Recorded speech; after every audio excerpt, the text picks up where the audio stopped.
विधानसभा के चुनाव है जो अब शुरू हो रहे हैं और उसकी जो औपचारिकताएं हैं टिकट एलोकेशन की, वो भी अब जो दोनों हमारे प्रिंसिपल पार्टीज़ है, चाहे वो कांग्रेस पार्टी है, हमारी पार्टी है, और भारतीय जनता पार्टी है जो सरकार में है वर्तमान में, दोनों ने अपनी पहली सूची जारी कर दी है।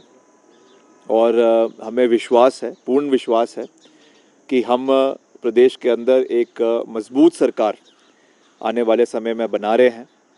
आज मैं आपके माध्यम से रूबरू हो रहा हूँ, मीडिया के माध्यम से। आज का दिन आप रिकॉर्ड करके रख सकते हैं, मेरे आज की इस इंटरव्यू को आप रिकॉर्ड करके रख सकते हैं, जिसमें मैं साफ रूप से कह रहा हूँ कि 8 दिसंबर को जब रिज़ल्ट आएंगे, मैं इसी मैदान में, इसी हॉली लॉज में आपसे रूबरू होऊंगा और उस दिन सरकार हमारी बन रही होगी।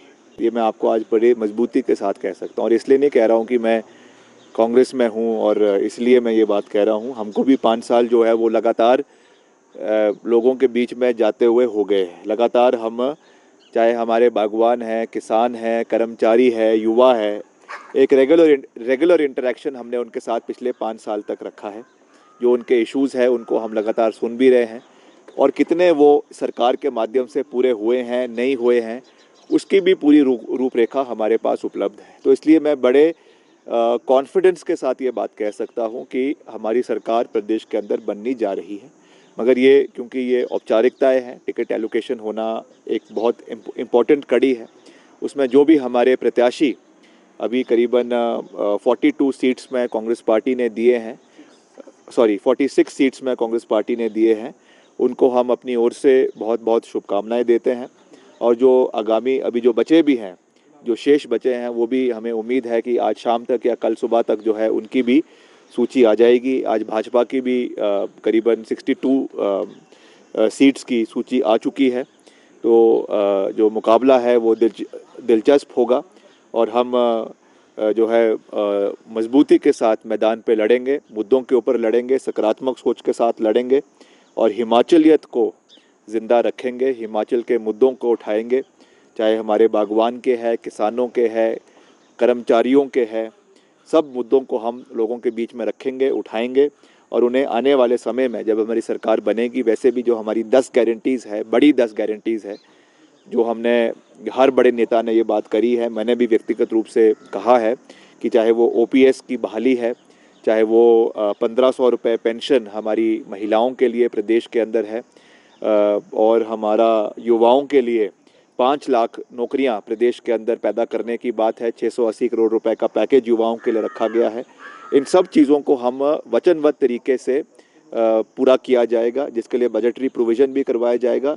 और ओपीएस तो जो है वो पहली कैबिनेट मीटिंग में उसकी बहाली जनवरी के महीने में जो है वो कर दी जाएगी। शिमला ग्रामीण से जो है वो अपना नामांकन 21 अक्टूबर को सुबह करीबन 12 बजे, दोपहर 12 बजे जो है वो डीसी ऑफिस में, एसडीएम के दफ्तर में, रिटर्निंग ऑफिसर के माध्यम से जो है इसको हम फाइल करेंगे। और उसके बाद आगामी हमारी जो है वो पूरी की पूरी प्रचार प्रसार शुरू हो जाएगा। और चाहे वो मुख्यमंत्री जी की है, चाहे वो इनके मंत्रियों की है, संतरियों की है, उससे ही आप ये भांप सकते हैं कि ये जो है ये बैक फुट पर है, और कहीं ना कहीं ये फ्रंट फुट पे जो है चौके छक्के मारने की कोशिश तो कर रहे हैं, पर हिट विकेट होना इनका तय है, ये मैं आपको कह सकता हूँ। और जिस तरीके से इन्होंने अपने कई सिटिंग विधायकों के टिकट काटे हैं, वो इस चीज़ को दर्शाता है कि जो बात हम विधानसभा में लगातार कह रहे थे कि चाहे इनका करसोग का विधायक है, इनका आनी का विधायक है, they were nothing but dummies, puppets in the hand of the government. ना वो कोई मुद्दे उठाते थे विधानसभा के अंदर, ना वो कोई जो है वो विकास के कार्यों की बात विधानसभा के अंदर करते थे। वही आपका जो धरंग के विधायक थे, उनके भी वही हाल थे। तो जब उनको दिख रहा है कि उन्होंने कोई कार्य ही पिछले 5 साल में इनके विधायकों ने नहीं किए, तो अब जबरन इनको अपने टिकट जो है वो काटने पड़ रहे हैं, यही कारण है। और हमने, अपने विधायकों ने अच्छी परफॉर्मेंस दी है, मजबूती के साथ काम किया है, इसलिए हमको जो है पार्टी ने हमारे अंदर फिर से विश्वास जताया है। हम लोगों के बीच में फिर से जाएंगे, जनता का समर्थन फिर से प्राप्त करेंगे और आगे बढ़ेंगे। और जहाँ तक ये भाजपा जो है वो परिवारवाद का आरोप कांग्रेस पार्टी के ऊपर लगाती थी, तो आज वो अपने गिरेबान में झांक कर देखें। आज दो उनके पूर्व में मंत्री, अब एक तो अभी वर्तमान में ही है जो एग्जिस्टिंग हाउस में है, जो हमारी अभी वाली विधानसभा है, उसमें उनके मंत्री महेंद्र सिंह ठाकुर के बेटे को जो है वो चुनाव प्रचार में उतार दिया है, चुनावी टिकट दे दिया है धर्मपुर से, मंडी से। और वैसे ही चेतन बरागटा जी को जो है वो जुब्बल कोटखाई से, जो स्वर्गीय नरेंद्र बरागटा जी के सपुत्र हैं, उनको टिकट दिया है। तो मैं समझता हूँ, ये तो मैं वैसे भी पहले भी कह रहा हूँ कि ये परिवारवाद का मसला नहीं होता, ये तो आपको एक अग्नि परीक्षा से गुजर कर जाना है। मैं भी निश्चित तौर से इसमें कोई नकारने वाली बात नहीं है कि मैं एक राजनीतिक घराने से आता हूँ। मेरे पिताजी 6 बार प्रदेश के मुख्यमंत्री रहे हैं और एक बड़ा नाम उनका प्रदेश के अंदर था, मगर अल्टीमेटली हमको जो लिटमस टेस्ट है वो तो पास करना पड़ेगा, जनता का आशीर्वाद भी प्राप्त करना पड़ेगा और उनके सहयोग से ही हम विधानसभा की दहलीज को पार कर सकते हैं। अगर हम उनका समर्थन लोगों का नहीं मिलेगा तो हम विधानसभा नहीं पहुंच पाएंगे। तो इसलिए हमको इन चीज़ों को जो है वो पीछे रखते हुए मुद्दा आधारित राजनीति करने की आवश्यकता है। जो इश्यूज़ है प्रदेश के उन पे हम लड़ेंगे, चाहे वो बागवानों के हैं, किसानों के हैं, कर्मचारियों के हैं। और जो वर्तमान सरकार है, ये तो इतिहास की सबसे निकम्मी सरकार है, ये तो आप लोगों को बहुत अच्छी तरीके से आप जानते हैं। कोई ऐसे कार्य नहीं है जो 5 साल में इन्होंने जो शुरू किए और कंप्लीट हुए। एयरपोर्ट की मैंने कितनी बारी बात करी, इनका अंतर्राष्ट्रीय हवाई अड्डा आज तक एक ईंट उसकी नहीं लगी है।